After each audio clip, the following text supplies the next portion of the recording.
아브라함의 아버지 데라가 갈대아 우르에 있을 때에 우상 장사였다고 그렇게 이스라엘 백성들은 알고 있습니다. 어느 날 아브라함이 자기 아버지 데라가 우상들을 많이 만들어 놓았는데 그 우상들 가운데 가장 큰 대장 우상에게 몽둥이를 들려주었습니다. 그리고 나머지 우상들은 전부 다 부셔놨어요. 그 아버지 데라가 이거 도대체 누가 이런 짓을 한 거냐? 그러고 이야기하니까 아브라함이 한 이야기가 저 우상에 몽둥이가 들려있는 것을 보니까 아마 저놈이 그런가 봅니다. 그렇게 이야기를 합니다. 그때 아버지가 이야기하기를 무슨 소리를 하는 거냐? 제가 무슨 몽둥이를 들고 있다고 해서 여기 있는 우상들을 전부 다 이렇게 부술 수가 있겠냐? 이게 네가 한 짓이 아니면 누가 이 일을 하겠냐? 그러고 이야기를 합니다. 그러니까 아브라함이 이야기하기를 그러면 저 스스로 이 여기에 있는 모든 우상들을 부수지도 못하고 그리고 먹지도 못하고 스스로 무엇을 할 수 있는 힘이 아무것도 없는 저 우상을 왜 우리는 만들어서 팔아야 되냐? 그리고 아브라함이 그 아버지 데라에게 이야기합니다. 그때 데라가 곰곰이 생각을 하고 자기의 생각을 바꾸었다고 이야기합니다. 아브라함을 따라서 데라가 하란으로 내려갔었던 것은 바로 그의 생각을 바꾸었기 때문이라고 그래요. 만약 그곳에서 데라가 계속 우상 장사를 하면서 돈을 버는 일에 빠져 있었으면 아무리 아브라함이 가자고 이야기를 해도 데라는 아브라함을 따라서 하란으로 내려가질 않았을 겁니다. 그런데 이 아브라함의 아버지 데라가 아브라함을 따라서 하란으로 내려가고 그리고 하란에서 그는 죽고 그리고 아브라함은 계속 하나님의 지시한 땅 가나안 땅을 향해서 오게 된 그런 이야기들을 이스라엘 백성들은 그렇게 믿고 있습니다. 우리의 삶에 오늘 성경 본문 44장 9절부터 20절에 나타난 말씀은 다 우상에 대한 이야기입니다. 하나님께서 지금 44장 1절부터 8절에 나타난 말씀을 보면 하나님 신과 그리고 다음 9절부터 20절에 나타나는 우상과 비교하고 대조하죠. 어제 하나님에 대해서 말씀을 드릴 때에 하나님은 우리의 삶을 도와주시고 우리를 책임져 주시고 우리를 하나님께서 존귀하게 만들어주시는 그런 살아계신 하나님이다. 그렇게 이야기를 합니다. 그래서 어제 우리가 읽었었던 성경 본문에 나타난 말씀도 하나님에 대해서 분명히 그는 처음이요 그는 마지막이다. 신약 성경으로 이야기하면 그는 알파요 그는 오메가다. 이렇게 말씀하시는 그분, 그 하나님에 대해서 이스라엘 백성들은 이야기하기를 나는 하나님께 속했다. 그렇게 이야기하는 분이 바로 하나님이시다. 그런데 너희가 지금 무엇이 두려워서 우상을 만드느냐? 너희가 만든 우상을 봐라. 너희가 만든 우상은 다 허망하다. 우상을 만들고 우상을 섬기는 자들은 수치를 당할 것이다. 그렇게 이야기합니다. 수치라고 하는 말이 반복적으로 오늘 본문 9절 말씀에도 그러므로 수치를 당하리라. 11절 말씀에도 무리들이 다 수치를 당할 것이라. 11절 하반절 말씀에도 함께 수치를 당할 것이니라. 그렇게 수치를 당한다. 수치, 부시라는 말입니다.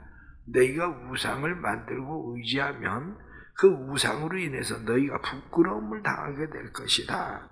이렇게 말하고 있는 겁니다. 그러면서 그 우상이라는 게 뭐냐? 결국엔 사람이 나무를 가지고 우상을 만드는데 나무를 심어서 나무의 절반은 땔감으로 만들고 그리고 나무의 절반을 가져다가 그것을 깎아서 대패로 깎고, 그리고 그것을 가지고 너희의 좋아하는 형상대로 깎아서 그것을 우상을 만드는데 그 우상이 너희를 구원하겠느냐, 이렇게 하나님께서 말씀을 하고 있는 거죠. 오늘 성경에 나타나는 이런 말씀을 보면서 오늘은 조금 말씀을 드리려고 하는 것이 우상에 대해서 조금 더 말씀을 드리려고 합니다.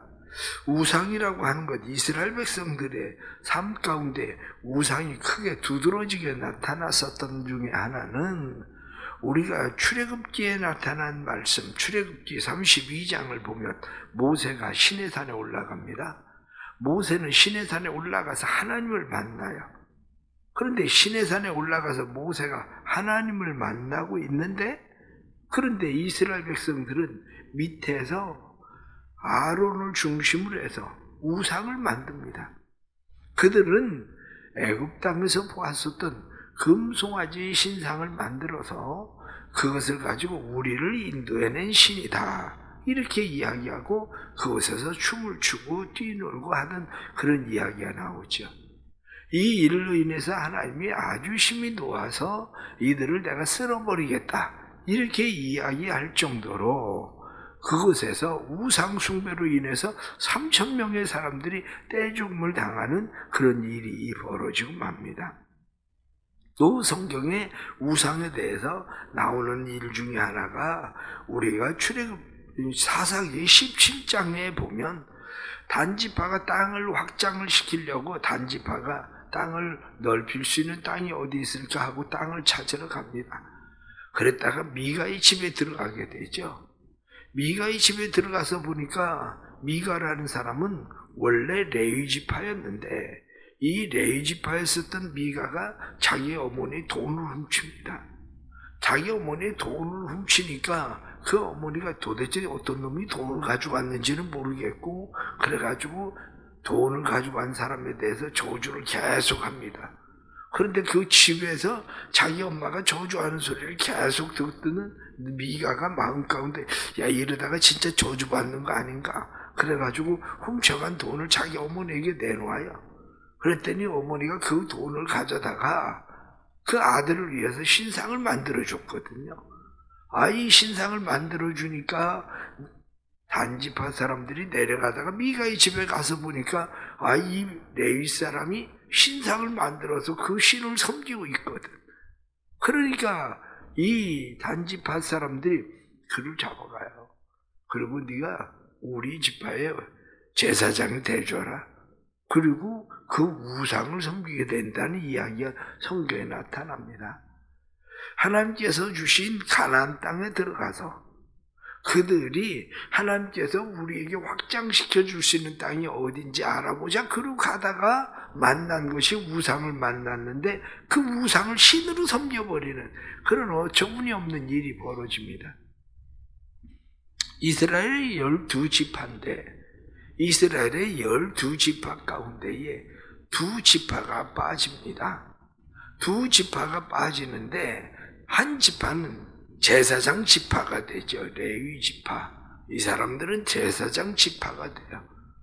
또 한 지파가 빠지게 되는데 그 한 지파가 빠진 지파는 어디냐면 단지파가 빠져버립니다. 단지파는 이스라엘의 지파에서 완전히 사라져버려요. 단지파는. 대신에 요셉 지파가 2지파의 2 몫을 차지하게 되죠. 그래서 요셉의 아들이었었던 므낫세, 에브라임, 이 2지파가 이스라엘 안에 들어오게 되는 거죠. 그래서 성경에 요셉 지파가 없습니다. 요셉 지파가 없고 요셉 지파 대신에 단지파가 사라지고 그 지파 대신에 에브라임, 므낫세, 이 2지파가 이스라엘 지파 안으로 들어오게 되죠. 대표적으로 이렇게 우상을 섬기다가 3,000명씩 떼죽음을 당하고 그리고 우상을 섬기다가 지파에서 완전히 사라져버리는 그런 지파가 생기는 것처럼 우리가 신앙생활을 할 때에 의외로 사람들이 우상을 만듭니다. 우상이라는 게 뭐냐? 우상이라는 것을 우리가 쉽게 이야기하면 내가 만든 신이 우상이에요. 내가 만든 신. 그러니까 살아계시고 원래 처음부터 계신 그 신이 아니라 내가 만들어 놓고 그것을 내가 신이라고 이야기하는 거죠. 그러면 내가 왜 신을 만들까? 사람들이 자기의 신을 만들게 되는 그러한 이유를 프로이드는 심리학적으로 뭐라고 이야기하느냐면 사람들이 죽음에 대한 공포, 가장 큰 게 이 죽음에 대한 공포라는 거예요. 불안, 두려움, 이런 공포로부터 벗어나기 위해서 만드는 게 우상이다. 프로이드는 그렇게 이야기를 합니다. 심리학적으로는 사람들이 왜 우상을 만들까? 이렇게 이야기할 때 심리학적으로 사람들은 의존성을 가지고 있다는 거예요. 의존성을 가지고 있는데 이 의존성은 무엇인가를 의지해야 돼요. 인간이 의존성을 갖는다는 것은 뭐냐면 내가 무엇인가 소속하고 싶은 소속감이에요. 나는 거기에 속해 있다라고 하는 소속감. 그런데 아이러니한 것은 의존성을 가지고 소속감을 만드는 이유가 뭐냐면 우상의 특징이 뭐냐? 우상의 특징은 내가 만들어 놓고 그것을 내가 통제하려고 한다는 거죠. 신이라고 만들어 놓고 신은 절대로 인간이 통제할 수 있는 대상이 아니거든요. 그런데 신을 내가 만들어 놓고 그 신을 내가 통제하려고 해. 신을 내가 통제하려고 하는데 통제가 안 돼. 왜냐? 통제라고 하는 건 뭡니까? 나에게 돈을 달라, 권력을 달라, 힘을 달라, 건강을 달라, 내가 무엇을 달라고 계속 그 신에게 무엇을 요구하는데 그 신이 자기에게 그것을 주지 않으면 내가 통제가 하려고 하는데 통제가 안 되면 어떻습니까? 그럼 신을 바꾸는 거예요. 아, 이 신은 내가 통제가 안 되네? 그러면 또 다른 신을 만드는 거. 이게 바로 우상이란 말입니다. 그러니까 오늘날 많은 사람들이 하나님을 섬긴다, 신을 섬긴다 이렇게 이야기하지만 하나님 신을 섬긴다는 사람들은 대부분 내가 만든 신을 그냥 섬기는 거예요. 사람들이 왜 그렇게 큰 교회를 좋아할까? 그 소속감이라는 거예요.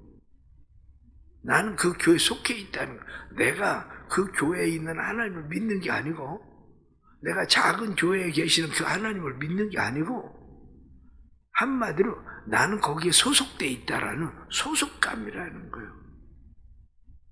그래서 예를 들면 그렇습니다. 교회는 뭐냐 이렇게 이야기하면 교회는 그리스도의 지체다 이렇게 이야기를 합니다. 그러면 내 지체, 내 손가락이든지 내 몸의 모든 지체, 그런데 내 몸의 지체는 내 거예요. 누가 이러니 저러니 이야기해도 그건 내 겁니다. 그런데 그걸 부끄럽게 여기는 거죠. 작은 개척교회, 지하교회에 있는 그런 사람들이 저런 어느 교회 다니냐? 그러면 큰 교회 다니는 사람은 아, 난 서울에 뭐 무슨 교회 다닌다, 큰 교회 다닌다 자랑스럽게 이야기하는데 어느 교회 다니냐? 지하 조그마한 교회 다니면 그냥 교회 다녀요. 이렇게 이야기하는 그런 이유가 뭐냐? 그 이유가 사람들이 소속감 때문이라는 거예요. 그러니까 결국에는 내가 큰 교회를 다닌다고 이야기해도 그 교회에 계시는 하나님을 믿는 게 아니고 난 그냥 소속하고 있는 것뿐이에요. 내가 거기에 의존하고 있는 것뿐이에요. 그런데 중요한 것은 여전히 내가 거기에 계시는 신을 통제하고 싶은 통제성. 그것을 우리가 마음 가운데 가지고 있는 그런 것들이 뭐냐? 그게 바로 우상이라는 겁니다. 결국 우리는 살아가면서 의외로 많은 사람들이 하나님을 믿고 의지하고 섬긴다고 말하지만 하나님에 의해서 복종되는 것이 아니라 하나님을 믿고 의지하고 섬긴다고 말하면서 그 하나님을 내가 통제하려고 하는 거죠. 통제성. 인간의 마음속에는 누구에게나 다 공간들이 있습니다. 때로는 부모님이 내 마음에 계세요. 부모님이 살아계실 때는 부모님에 대해서 1년에 그저 뭐 한 번, 두 번 찾아가고 그래도 부모님에 대해서 별로 그렇게 마음속에 부모님이 안 계시다는 생각을 안 해요. 그런데 부모님이 돌아가시고 나면 그 마음 가운데 공간이 생겨버려요. 부모님이 차지하고 있었던 그 공간. 때로는 사람들이 자녀에 대한 문제나 다른 어떤 문제들에 대해서도 마음에 가지고 있는 공간이 있는데, 인간의 마음에 가장 크게 가지고 있는 공간이 신이라는 거예요. 그런데 신이라는 이 공간을 사람들은 채워야 되는데, 참 신을 만나지 못하면 결국 우상으로 그 마음의 공간들을 사람들은 채우게 되죠. 그런데 그 공간을 채우게 될 때에, 우상이라는 공간을 채우게 될 때에 원래 신이라는 것은 보이지 않습니다. 신이라는 것은 우리가 이렇게 느껴지지 않습니다, 쉽게. 그런데 사람들은 의존성을 가지고 있기 때문에 눈에 보이고 만져지고 그럴 수 있는 신을 만들기를 원하는 거죠. 그게 바로 우리가 얘기하고 있는 우상인 거죠. 우상. 그러면 오늘 현대인들이 가지고 있는 우상은 변화된 우상. 그래서 변화된 우상이라고 이야기하는 것은 그 우상이 내가 내 마음대로 쥐고 통제할 수 있는 그 우상인데, 그 중에 가장 첫 번째가 돈이에요. 돈. 왜냐하면 돈은 내가 가지고 있으면 내가 그 돈을 가지고 무엇이든지 누구든지 통제할 수 있다고 생각하는 거예요. 통제할 수 있다고 생각하고. 그래서 사람들은 돈을 원하는 거예요. 때로는 그것이 돈이 되기도 하고, 때로는 그것이 권력이 되기도 하고, 때로는 그것이 기술이 되기도 합니다. 그래서 내가 가지고 있는 기술, 그 기술을 가지고 사람들을 통제하고 사람들을 조종하려고 하는 그런 마음들을 가지고 있습니다. 때로는 어떻습니까? 젊은 사람들이나 아니면 사람들 가운데 연예인이나 이런 사람들을 우상으로 두고 있는 사람들도 있어요. 그래서 그 사람들을 우상으로 두고 있는 사람들은 심지어 그에게 내가 통제를 당하든지, 아니면 내가 그 사람을 통제하려고 계속 무엇을 그 사람에게 공여를 하고, 그러면서 내 마음의 빈 공간을 그 사람을 통해서 채우려고 하고, 내가 그 사람에게 소속되어 있다는 거, 그 사람을 의존하는 거, 이게 다 뭐냐? 그게 우상이란 말이죠. 그것이. 그런데 결론적으로 오늘 성경은 우리에게 말씀합니다. 20절 말씀을 보면 그는 죄를 먹고 허탄한 마음에 미혹되어 자기의 영혼을 구원하지 못하며 나의 오른손에 거짓 것이 있지 아니하냐 하지도 못하느니라. 말씀을 보니까 죄를 먹고, 죄를 먹는다는 얘기는 죄를 먹으면 배가 부르겠습니까? 죄를 먹으면 배가 부른 게 아니라 입만 새카만해지지. 여기 말씀에 우상을 섬긴다는 게 뭐냐? 그게 죄를 먹는 것과 똑같다. 허탄한 마음에 미혹되어, 이렇게 말씀하는 것처럼 미혹되었다. 미혹되어서 우상을 만든다는 것이, 우상이라고 하는 말이 하마드라는 말입니다. 원래 하마드, 탐내다. 우상이라는 하마드라고 하는 그런 말이 몹시 바라다. 우상이라는 것은 내가 탐내고 내가 몹시 바라는 건데, 내가 탐내고 몹시 바라서 거기에 미혹을 당하는 거죠. 그래서 마음에 미혹되어 허탄한, 이렇게 돼 있잖아요. 허탄하다는 말이 무슨 얘기입니까? 허탄하다는 것은 이건 토라는 말이에요. 허망하다, 허탄하다, 토, 빈 공간, 텅 비어버린 쓸데없는 그것이 바로 우상. 그래서 그의 마음이 허탄해진다. 텅 비어버린 그런 마음이 된다. 자기의 영혼을 구원하지 못하며 하고 말씀한 것처럼 우상을 섬기면 우상이 그를 구원하지도 못해요. 그런데 가장 중요한 것은 나의 오른손에 거짓 것이 있지 아니하냐 하지도 못하느니라. 그게 거짓되다는 사실조차도 깨닫지 못한다. 이거야. 우상을 섬기는 사람들은 그것이 참인 것처럼 생각하지만 그것이 거짓되다는 사실조차도 깨닫지 못하는 거죠. 결국 우상이라는 게 뭡니까? 내가 하나님을 섬긴다고 이야기할 때 내가 섬기는 하나님은 무엇입니까? 바로 여기에 우리의 기독교 신앙과 다른 종교들의 차이가 여기에 있는 겁니다. 기독교 신앙은 태초에 하나님이 천지를 창조하시고 천지를 창조하셨을 뿐만 아니라 어제 성경에 나타난 말씀처럼 우리를 만들고 모태에서부터 지어내신 하나님, 우리를 택하신 하나님, 그 하나님 앞에 순종하고 굴복하는 거, 그게 바로 하나님을 섬기는 일입니다. 내가 하나님을 조정하려고 달려들기 시작하면 그건 우상이에요. 내가 하나님을 섬기는 이유는 나를 지으시고 나를 창조하시고 나를 도와주신 그 하나님의 굴복되어 순종하고 살아가는 것, 그것을 위해서 우리는 하나님을 섬기는 거죠. 우리 사랑하는 모든 성도들의 마음 가운데 이런 마음의 은혜가 주어지길 축복합니다. 그래서 마음 가운데 말씀에 나타나는 것처럼 죄를 먹고 허탄한 마음이 미혹되고 자기 영혼을 구원하지도 못하고 그리고 자기가 그것이 거짓되다는 사실조차도 깨닫지 못하는 그러한 어리석은 우상에 빠진 자가 아니라 살아계신 하나님을 섬기는 믿음으로 살게 되기를 간절히 바랍니다. 기도하겠습니다. 하나님 아버지, 연약하고 부족한 저희를 사랑하시고 도와주셔서 감사합니다. 약할 때 우리를 도와주시고 우리의 필요를 채우시는 분은 하나님이십니다. 내가 그것을 요구하기에 필요를 채우시는 게 아니라 하나님은 우리의 삶 속에서 우리의 모든 사정과 형편을 아시고 때를 따라 우리를 도우시는 분 뿐만 아니라 하나님은 우리를 하나님의 선한 도구로 사용하셔서 우리를 존귀하게 만들어 주시는 분이십니다. 하나님을 바르게 섬기게 해 주옵소서.